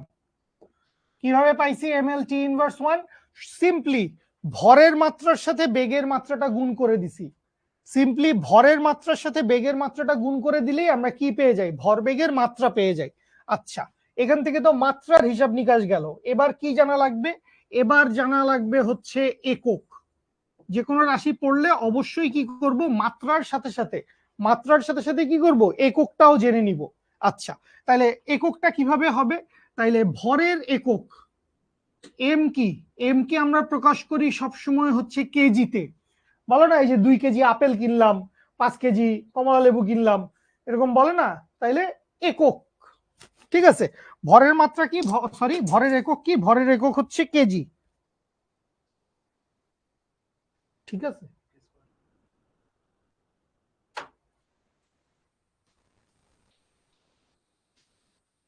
ওকে। তাহলে ভরের মাত্রা হচ্ছে কেজি এবং বেগ, সরি ভরের একক হচ্ছে কেজি এবং বেগের একক কি, বেগের একক হচ্ছে মিটার পার সেকেন্ড। বেগের এককটা কি, বেগের এককটা হচ্ছে মিটার পার সেকেন্ড। তাইলে ভর বেগের এককটা কি হবে, ভর বেগের একক, তাইলে ভর বেগের এককটা কি হবে, ভর বেগের এককটা হবে হচ্ছে কেজি মিটার পার সেকেন্ড। এই হচ্ছে ভরবেগের একক, KG metre per second. Clear, এইটুকু বুঝতে পারছেন, এইটুকু বুঝতে পারছি সবাই, যে এখান থেকে ভরবেগের মাত্রা এবং একক বের করে নিলাম, ভরবেগের মাত্রা এবং একক এই দুটা জিনিস বের করে নিছি। ঠিক আছে, কেজি মিটার পার সেকেন্ড হচ্ছে ভরবেগের একক এবং M L T inverse one, M L T inverse one এইটা ইকুয়ালস টু কি, এইটা ইকুয়ালস টু হচ্ছে ভরবেগের মাত্রা। ওকে ফাইন, ঠিক আছে। এবার একটু সামনে আগায়, আরেকটা এমসিকিউ দেখতে পাচ্ছি। এই এমসিকিউটাতে আশা করি আগের মতো ডিজাস্টার হয় নাই। 50 কেজি ভরের কোনো গতিশীল বস্তু, সরি 50 কেজি ভরের কোনো বস্তু 10 মিটার পার সেকেন্ড বেগে গতিশীল হলে এর ভরবেগ কত হবে। খুব সিম্পল কথা জিজ্ঞেস করছে, এখানে আমাদেরকে কি বাইর করতে বলছে, এখানে আমাদেরকে ভরবেগ বের করতে বলছে। তো এখানে 50 কেজি দিয়ে দেওয়া আছে, তার মানে এখানে বস্তুটার ভর আমরা জানি। আমরা এখান থেকে কি পাই, আমরা এখান থেকে বস্তুর ভরের মান কত সেটা পেয়ে গেছি। বস্তুর ভরের মান কত আমরা জানি, বস্তুর ভরের মান হচ্ছে 50 এবং বস্তুর বেগের মান কত, বস্তুর বেগের মান হচ্ছে 10। তাহলে ভর এবং বেগ এই দুটাকে তোমার সিম্পলি মাল্টিপ্লাই করে দিলেই হয়। তাহলে ভর এবং বেগ এই দুটাকে মাল্টিপ্লাই করে দেই, তাহলে ভরবেগ কি হবে, ভরবেগ হবে 500 KG metre per second, 500 KG metre per second. Thank you, সবাই অ্যান্সার করতেছে, সবাই সাব্বাস, very good, very good, very good. এখন মনে হচ্ছে সায়েন্স পড়ানোটা সুখের। ঠিক আছে, শুকর আলহামদুলিল্লাহ। ওকে ফাইন, তাহলে সবার উত্তর যেহেতু হয়েছেই আর এখানে কনফিউশনের কিছু নাই, 500 KG metre per second, very good. আচ্ছা, একটু সামনে আগাই, আরেকটা এমসিকিউ দেখতে পাচ্ছি, আরেকটা এমসিকিউ দেখতে পাচ্ছি। একই বেগে গতিশীল বস্তুগুলোর মধ্যে, খেয়াল করো, একই বেগে গতিশীল, কোশ্চেন পড়তে পড়তে দেখি একই বেগে গতিশীল, তার মানে বেগের মান এখানে সেম থাকবে। বেগের মান কি হবে, বেগের মান যা ছিল তাই থাকবে, বেগের মান পরিবর্তন হবে না, বেগ একই। ওকে ফাইন, তাইলে বেগ একই থাকা অবস্থায় নিচের কোনটির ভরবেগ বেশি, নিচের কোনটির ভরবেগ বেশি এটা তোমাকে জিজ্ঞেস করছে। তাইলে চলে আসি, তিনটা জিনিস দেখতে পাচ্ছি, চারটা জিনিস দেখতে পাচ্ছি, বাইসাইকেল, রিক্সা, প্রাইভেট কার, ট্রাক। যার ভর বেশি, যে বস্তুর ভর বেশি, সাবাস, very good, very good. Answer আসার আগে ওরা অ্যান্সার করে ফেলছে, এটা ভাল লাগছে। অ্যান্সার মানে অপশন চারটা আসার আগেই আপনারা অ্যান্সার দিয়ে ফেলছেন। হ্যাঁ, অবভিয়াসলি, অবভিয়াসলি বাইসাইকেল, রিক্সা এগুলা তো খুবই হালকা যানবাহন, এক হাতে তুমি আমি ধরেও এটা আলগায় ফেলতে পারবো। প্রাইভেট কার এটা হয়তো এক হাতে আলগাইতে কষ্ট হবে, হয়তো আহ ভাইয়া পারবে, মেহেদি ভাই হয়তো পারবে, আমি পারবো না। ঠিক আছে, কিন্তু ট্রাক, ট্রাকটা আমিও পারবো না, মেহেদিও পারবে না, এটা একদম শিওর। তার মানে অবভিয়াসলি কি হবে, অবভিয়াসলি ট্রাকের ভরবেগ বেশি হবে, অবভিয়াসলি ট্রাকের ভরবেগ বেশি হবে। বুঝতে পারছেন সবাই, সবাই বুঝতে পারছেন? ওকে, ওকে, তাহলে হ্যাঁ ট্রাকের কথাই বলা হচ্ছে। একজন লিখছে সি, কেমনে হয়, সি কেমনে হয়, বলছে তো বেগের মান সেম, বেগের মান সেম বলে দিছে তো, বেগের মান সেম না। সো ট্রাকের ভর যেহেতু বেশি, ট্রাকের ভর এখানে সবচাইতে বেশি, যেই বস্তুর ভর বেশি বেগ একই থাকা অবস্থায়, এইটা তো ইম্পর্টেন্ট একটা ইনফরমেশন। একই বেগে, একই বেগে গতিশীল বস্তুগুলোর মধ্যে কোনটির ভরবেগ বেশি হবে? সো বেগ যখনই হচ্ছে তুমি ফিক্স করে দিছো, তখন ভর বেশি হইলেই ভরবেগ বেশি, ভর বেশি হইলেই ভরবেগ বেশি হবে। স্যার মনিটর চলে গেছে। ওকে, আচ্ছা এবারে চলে আসি ভরবেগের পরিবর্তনের হার। মূলত নিউটনের দ্বিতীয় সূত্র পর্যন্ত আমরা পড়বো বলে ভাবছিলাম, বাট মনে হচ্ছে যে হয়তো অদ্দূর পর্যন্ত যাইতে পারবো না, হয়তো নিউটনের দ্বিতীয় সূত্র পর্যন্ত যাইতে পারবো না, তার আগেই হয়তো আমাদের ক্লাসটা শেষ করতে হবে। তাহলে একটু খেয়াল করি, এই যে বস্তুটা আছে, আমি মনে করি এই বস্তুটা কি করছে, এই বস্তুটা যে কোনো একটা ভেলোসিটিতে গতিশীল, যে কোনো একটা বেগ, ইউ নামক কি একটা আদি বেগ, ইউটা কি, ইউটাকে আমরা নাম দিলাম কি, এটাকে আমরা কি বলছি, এটাকে আমরা বলছি হচ্ছে আদি বেগ। তাহলে এই আদি বেগে গতিশীল একটা বস্তু যখন কিছু দূর সামনে গিয়ে, যখন একটু সামনে চলে আসবে, সামনে এসে কি করবে, এদের দুজনের মধ্যে একটা ধাক্কাধাক্কি মারামারি করবে, একটা ধাক্কাধাক্কি মারামারি করবে যখন দুইটা বস্তু মিলে। আচ্ছা, একটা ধাক্কাধাক্কি মারামারি করলো, তাহলে ধাক্কাধাক্কি মারামারি করার পরে ও একটা নতুন বেগ পাবে। আমি ধরে নিলাম ওই বেগটাকে আমি কি বলছি, ওই বেগটাকে আমি বলছি হচ্ছে শেষ বেগ। তাহলে শেষ বেগটা কত, শেষ বেগটার আমি নাম দিলাম হচ্ছে ভি। ঠিক আছে, বুঝতে পারছি। আচ্ছা, তাহলে আদি বেগও আমি জানি, শেষ বেগও আমি জানি। ঠিক আছে, তাহলে ভরবেগের পরিবর্তনের হার, এই যে এখানে কথাটা দেখতে পাচ্ছি, ফিজিক্সের বা সায়েন্সের যে কোনো জায়গায় যখনই তুমি দেখবা হার কথাটা চলে আসবে, তখনই তুমি বুঝবা যে এখানে আসলে টাইম দিয়ে ভাগ করতে হবে। এখানে কি করতে হবে, এখানে আসলে টাইম দিয়ে ভাগ করতে হবে। তাহলে খেয়াল করেন, আমরা ফার্স্টে কি ধরে নিব, আমরা ফার্স্টে ধরে নিব হচ্ছে বস্তুর আদি ভরবেগ, বস্তুর আদি ভরবেগ। তাহলে বস্তুর আদি ভরবেগটা কি হবে, বস্তুর আদি ভরবেগটা হবে এম অফ ইউ। তাহলে বস্তুর শেষ ভরবেগ, বস্তুর শেষ ভরবেগ সমান কি হবে, শেষ ভরবেগ সমান হবে এম অফ ভি। সুতরাং এবার কি বাই করতে চাই আমরা, আমরা ফার্স্টে বাই করতে চাই ভরবেগের পরিবর্তন। আমরা কি বার করতে চাই, ভরবেগের পরিবর্তন। আচ্ছা, সুতরাং ভরবেগের পরিবর্তন, সরি, ভরবেগের পরিবর্তন। তাহলে ভরবেগের পরিবর্তনটা কত হবে, শুরুতে একটা ভরবেগ ছিল, শুরুতে তোমার কাছে ছিল 5 টাকা, আমি তোমাকে দিলাম আরো 20 টাকা, শুনেই মনটা ভালো হয়ে গেছে না? তাইলে তোর মধ্যে, তোর কাছে টাকাটা বাড়ছে কদ্দূর, ওই যে শেষ বিয়োগ আদি, শুরুতে ছিল 5 টাকা, পরে আমি 20 টাকা দিছি, তোর কাছে 25 টাকা হয়েছে, তাইলে 25 থেকে 5 বিয়োগ করে দিতে হবে, তাইলেই তুই 20টা পাবি। তাইলে ভরবেগের পরিবর্তনকে আমরা কি লিখবো, ভরবেগের পরিবর্তনকে আমরা লিখব M V minus M U. ভরবেগের পরিবর্তনকে কি লিখলাম, M V minus M U. সুতরাং এবার চলে আসি, সুতরাং ভরবেগের পরিবর্তনের, ভরবেগের পরিবর্তনের হার। তাহলে ভরবেগের পরিবর্তনের হারটাকে কি লেখা যাবে, মনে করি এই যে আদিবেগ ইউ থেকে শেষ বেগ ভি হইল, আদিবেগ ইউ থেকে শেষ বেগ ভি হইল, তো এইটুকু যাওয়ার জন্য একটা সময় লাগছে না, এইটুকু যাওয়ার জন্য এই দূরত্বটা যে সে অতিক্রম করছে, এই দূরত্বটা যে সে অতিক্রম করছে, এই দূরত্বটা অতিক্রম করার জন্য একটা সময়ের দরকার ছিল। তা আমি ধরে নিলাম যে এইটুকু যাইতে তার কতটুকু সময় লাগে, আমি ধরে নিলাম তার সময় লাগে হচ্ছে টি পরিমাণ।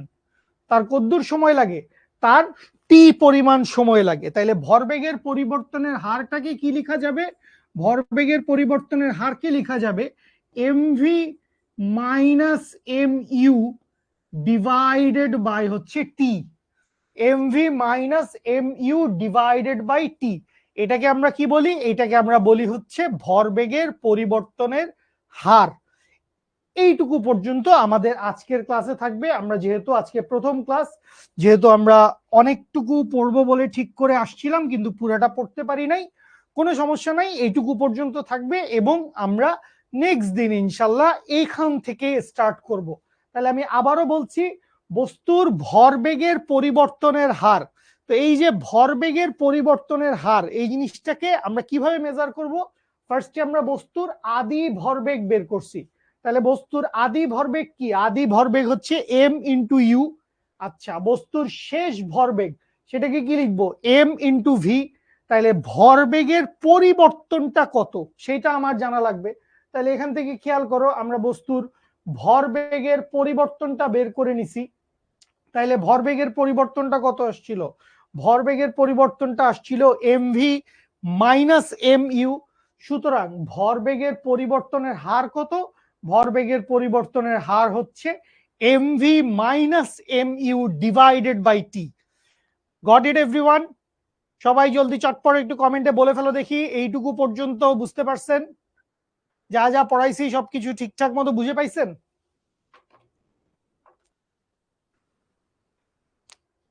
MV minus M U divided by T, হ্যাঁ পুরোটাকেই টাইম দিয়ে ভাগ করে দিছি, পুরোটাকেই টাইম দিয়ে ভাগ করে দিছি।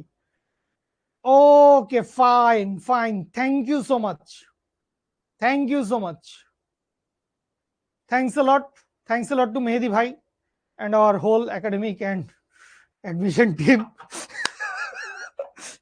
এত জোরে হাসো কেন তুমি? ওকে আচ্ছা, আমি ইনশাল্লাহ নেক্সট দিন এখান থেকেই শুরু করব। একটু বইয়ে চোখ বুলায়েন, বইয়ে চোখ বুলাইলে আমি যা যা কিছু বলছি এই সব কিছু অ্যাজ ইট ইজ বইতে পাবেন। সংজ্ঞাগুলো পড়ে ফেলবেন, মাত্রা এককগুলো দেখে ফেলবেন, এবং এই সাথে নতুন করে কোনো টপিকে যদি কনফিউশন আসে, যদি মনে হয় যে এটা কি করবেন আপনি বুঝতে পারতেছেন না, সেগুলোও জমায়ে রাখেন। ইনশাল্লাহ নেক্সট দিন ক্লাসের শুরুতে আমরা সেই টপিকটা নিয়ে কথাবার্তা বলবো। ঠিক আছে বাচ্চা লোক, তাহলে আজকের মতো এই ক্লাস থেকে শেষ করছি, এখানে বিদায় নিচ্ছি। আমি শিখর লাইভ ক্লাস থেকে আশা করছি তোমাদের সাথে ইনশাল্লাহ খুব